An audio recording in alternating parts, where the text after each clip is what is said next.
It has been a while since I have looked for an upgrade from the Zero Red. I was really contemplating on purchasing the S12 Pro by Letshuoer, since I have tried their S15 and I like them a lot. Besides, I think it is good to add planar IEM to my collection. That is until BIDØ from Letshuoer sees my video and written reviews I've been working on, and offered me to review their DZ4. Thank you BIDØ, and thank you Letshuoer Audio for sending a review unit in for review. I will link the DZ4 and Letshuoer website in the video description. The DZ4 has waited patiently on the shelf for a couple of weeks. It is just until a few weeks ago that I got a chance to unbox them and try them for the first time ever. I haven't told you, but this is officially first Letshuoer IEM that I featured in the channel. The first IEM I tried from them is the S15. I really like them, as they are planar that sounds like a usual dynamic driver IEMs. The bass performance is really good. However, this video isn't about the S15, it is about the DZ4. So, let's get back to it. The packaging of the DZ4 feels really nice. The slide-out design seems to be a little bit repetitive, appearing in a lot of products recently. I am of course not complaining about this, as the execution of the DZ4 is really nice.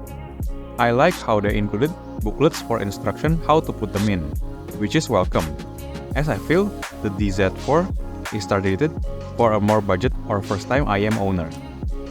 The IEMs themselves are securely fit inside the top foam cavities, and moving down a little, Letshuoer has included a hard case for them, resembling perhaps a makeup case or a hockey puck. Opening up the case, which is screwed in, reveals the included ear tips and cable. There's two types of ear tips included, focal and balance. Usually, IEMs that include multiple ear tips goes for a wide bore or a narrow bore ear tips. In this case, it seems like I'm not sure if one is wider than the other. However, it seems like the differentiating factor is how supple the materials are. The middle part of the white transparent one is harder than the ones on the black focal ones. Although, I am slightly unsure which one does what. The markings are a bit confusing, as it is positioned in a rather awkward orientation. It seems like we have been talking about the ear tips for quite a while now. Let's move on to the cables. The cable is a braided cable, made of 4 cables, 2 silver and 2 dark gray. I really like the solid feeling of the cable, as it is definitely thicker and feels nicer than the Zero Reds. I also like how they braided their brand on the 3.5mm jack. However, what slightly annoys me is the chin slider thingy, as mine is a little too tight and really hard to move around. First time setting them up, I struggle quite a bit moving the chin slider thingy down for an easier setup. I think that is it.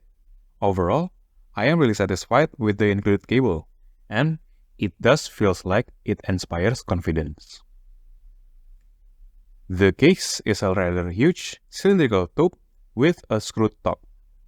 The case material is some kind of hard plastic with a soft touch matte finish. It feels really good on hand, and on my dark room, sometimes it gets a little lost on my desk pad. I think the case is really nice, providing both dust resistance and shock resistance. However, it seems like the finish can get dirty really quick, as the grease from your fingers sticks really well on the surface. The other downside of this case is that they are pretty unpocketable, as the huge size struggles to fit inside of my jeans pocket. However, I think this is not really an issue, as the fix is rather just put them inside of a sling bag or something. I think we have talked enough about the unboxing and accessories. Let's talk about the design, fit, and comfort. The IEMs themselves are made with Hager's 3D printed shell, while the faceplate feels and look to be aluminum. I am not sure if the aluminum faceplate will get scratches over time, as I've only been using them for almost 2 weeks now. One thing I really like about the DZ4's build from the Zero Red is that the matte finish on them, which slightly reminds me of the ones on the Moondrop variations. Although the DZ4 feels to be lighter and slightly less dense compared to them. I guess I will keep you guys posted on YouTube short or something regarding the durability of the DZ4 cosmetically. They also include the design of an S or Z on the faceplate. Looking at it closer, it seems like the accent piece is made of metal mesh. However, I'm not really sure if it is only cosmetic or actually functional. My concerns with the design are if the faceplate will eventually fall off and if the S-mesh accent piece will get rusted in a humid climate over time. The DZ4 slightly fits loosely as if it is barely hanging out inside of my ears. I am pretty sure this is not an issue, as I think a larger ear tips will provide more seal to them. But for most of my review, I use the regular white one they put on the DZ4 out of the box. The fitment of the DZ4 is slightly more comfortable to my ears, as they don't really put too much pressure on any parts of my ears. Wearing them for more than an hour is very doable, as they are very comfortable to wear and light enough to be unnoticeable when they are in your ears. However, it is very advisable to remove them from your ears every hour or so, to minimize the likelihood of getting a permanent damage to your hearing. Before we get into the sound section of the review, I think I will give you an overview of what I will be talking about the next few minutes or so. Oh, but first, the source I use for this review is the Timeear TU99, which sounds mostly neutral and maybe slightly warm to my ears. Back to what I was saying, first I will start with describing how each frequency sounds to me, and then I will share my experience with song examples. The first thing I noticed when picking them up for the first time is that they are slightly dark on Ratatata by Baby Metal. It sounds slightly less sparkly in the cymbals, snare, and electric guitars. It is perhaps just my mind adjusting from the Q1 Pro I reviewed before the DZ4, because after hearing the song twice, the next experience was just stellar and does not come out too dark for my taste. I could also say it is the right amount, as it cuts down the likelihood of sounding too fatiguing, while delivering a clean sound. The sound does also came out slightly airy. Perhaps not the airiest set I have tried so far, but I feel like it is not a huge problem with the DZ4. Other than the slightly dark first impression, the DZ4 also sounds slightly warm the first time I put them on.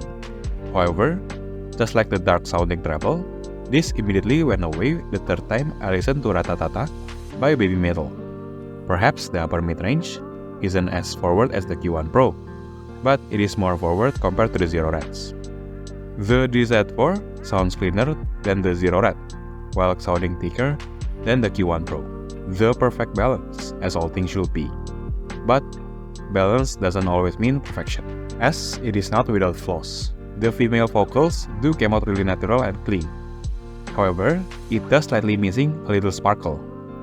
Perhaps it is just a nitpick, because 8 out of 10 times, it is not really noticeable.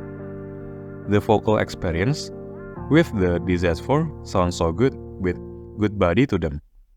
Perhaps it is the strong suit of this set. As for the lower mids, this set sounds really good, reproducing the details of bass guitars, definition of kick drums, and snare drums.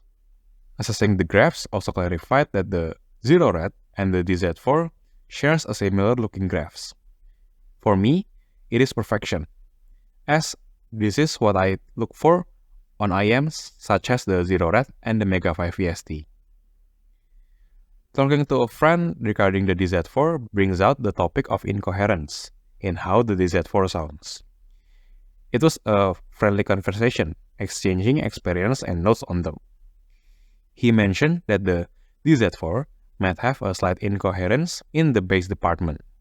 He also explained what the incoherence he mentioned. He said that it feels like the bass is detached from the rest of the frequencies. At first, I did not notice this. However, upon playing a bass-heavy song, it is barely noticeable. But for me, it is a non-issue, as I said that it slightly reminds me of the car audio system my dad has way back when. Perhaps if I could describe the sound signature of the DZ4, it sounds punchy with a slight texturing. However, the mid-bass stomp might be slightly less, as the bass guitar sounded a little lacking in weight. Personally, I find the bass response of the DZ4 to be adequate, and really a nice touch to balance out that vocal. Upper mid-range, lower treble performance the DZ4 has. The incoherence thing does come out a bit, but as I've said, I don't really mind it. Like I've mentioned in the previous section, the DZ4 came out slightly louder than the Zero Red on the same listening volume. This is most likely attributed to the slightly forward upper mid-range and lower treble, especially on Thunderstruck by AC/DC. Matching the listening volume the best I could, the DZ4 seems to have a slightly better imaging and staging, while also providing a more forward vocal compared to the Zero Red. On a more vocal-centered song, Shuku Fuku by YOASOBI, the DZ4 sounds thicker, giving the vocal more body and weight to Lila's vocal, making the emotion came through better in my opinion. The added bass punch make the DZ4 sounds way more fun to listen to. This also translates to other pop songs like Taylor Swift's style. Distortion by Baby Metal, Live in Budokan sounds pretty good with the DZ4. To be completely fair, I already forgot how most of the lower IEM sounded like. However, if I remember correctly, the Neo 3, which should be closer to the DZ4, still sounds darker. The experience listening to Distortion live with the DZ4 is somewhat realistic, as it feels like you are listening to Baby Metal perform slightly closer to you. However, it also feels like you are not in the crowds, obviously, or it will definitely sound rather too busy and will probably overpower the performance. It sounded correct with good enough spacing between crowds and Baby Metal. Forward vocal, forward instruments, especially the electric guitars. The slight bright recording also counteracts the slight dark and warm sound of the DZ4. It is almost a perfect matching. Sweating Bullets by Megadeth sounds wide, but not too wide. It came out as if it is a studio session. Vocal separation is nice, which is what the DZ4 needs, because the bass guitar slightly fights for the spotlight. I also find out that I actually like the mastering of this track, as the imaging is rather satisfying, with enough horizontal and vertical spacing, which slightly reminds me of the ISN Neo 3, as the imaging on that one is something that isn't easy to forget. Stay with me, the cover version by Shin Mesa and Miki Matsubara sounds rather nice. I think this song is the reason why I fell in love with the DZ4, as the experience is rather lively and very fun. It is perhaps not the widest sounding recording, but the imaging makes up for it. I really like how the atmospheres feels like in this song. The DZ4 excels on the calmer and easier songs such as All Too Well and Wildest Dream by Taylor Swift, Dekat di Hati by Ran, and Shallow by Lady Gaga. Especially on Dekat di Hati, the imaging and sound staging feels like we are listening to them in a recording studio. The mastering is spot on, giving a lively atmosphere. Honestly, if we keep breaking down each song one by one, it will take forever. Let's cut this short and go straight to the next section. The DZ4 is a flexible set to own. I believe they will definitely work with most genres you throw at them. But hey, it is just my opinion. However, I seem to find some genres works better than the others. I like how rock songs like Rush, Green Day, and Linkin Park works great with the DZ4, followed by pop songs like Dua Lipa's, Taylor Swift, and Twice. Finally, EDMs like Daft Punk and Porter Robinson. I watched The Fall Guy. twice. I did not do an A/B test with the DZ4 the first time I watched it. The second time, I finally get to assess the movie experience. Watching it with the DZ4 thus feels like the dialogue is more forward than the Zero Red. It also feels louder than the Zero Red. The bass impact is rather immersive. Overall, the Volga experience with the DZ4 is pretty good. Technically, you can just substitute the experience of watching movies in the cinema. But for a portable and personal setup, I think the DZ4 could be a good IEM for movie watching session. Plus, the shallow fitment of the DZ4 makes them rather comfortable to watch movies with. Don't forget the imaging and sound staging. The background atmosphere thus came out noticeable with good positioning. The DZ4 is the first IEM I reviewed from the brand Letshuoer. Thank you BIDØ for offering me to review the DZ4. The DZ4 is a 4-driver IEM, 3 dynamic driver, and a passive radiator. Passive radiator is technically also a dynamic driver that technically isn't plugged in to anything, but I digress. Costing around $69 dollars, which is discounted from the launch price of $89, makes the DZ4 fits more comfortably and competitively in the $50 to $100 price bracket. The DZ4 has a slightly warm and dark tuning, coming from the Q1 Pro I reviewed earlier. However, compared to the Zero Reds, the DZ4 is slightly colder and brighter, giving a sense of sounding louder than the Zero Red. The strong point of the DZ4 for me is the vocals and bass response. As for the ratings, the DZ4 gets an A for tonality and a B+ for technicalities. That is it. That is my review of the DZ4. I again would like to thank Letshuoer and BIDØ for offering and sending out the DZ4 in for reviews. How about you? Do you have the DZ4? At what price did you get it? What do you think about them? Let me know in the comment section down below. Thank you all for watching, trust your own ears, and have a great day.